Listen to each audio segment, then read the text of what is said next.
TRANSCEND-CLL-004 is a clinical trial of CD19 CAR T-cell therapy for patients with relapsed and refractory chronic lymphocytic leukemia with the Juno BMS LISO-CEL product. Trial data has been presented at prior meetings. Thus far, there have been 2 cohorts of patients treated on this trial. A monotherapy cohort, and Tanya Siddiqui has presented a couple times the updated data for that cohort. And then there is a combination cohort with Ibrutinib patients. There's preclinical data and data from other sites, individual sites who have done CAR T-cell work, suggesting that there's a better product that's generated, a more potent product, when the T-cells are harvested for production from patients who are on Ibrutinib versus those who are not.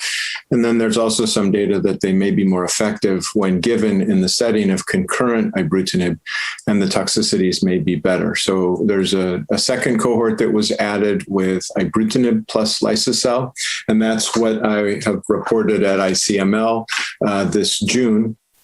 That trial was previously reported at ASH, or that cohort was previously reported at ASH. At the ASH presentation, there were 19 patients enrolled. Now there are 23 patients enrolled in that cohort.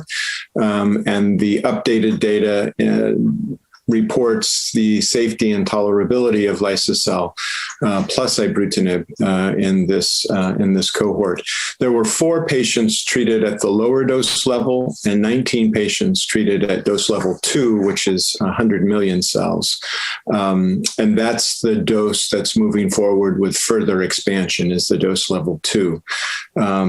We saw and reported complete remission in about 60% of the patients treated, and the MRD undetectable rate was nearly 90%. It was 86%, I believe, for patients treated in this cohort.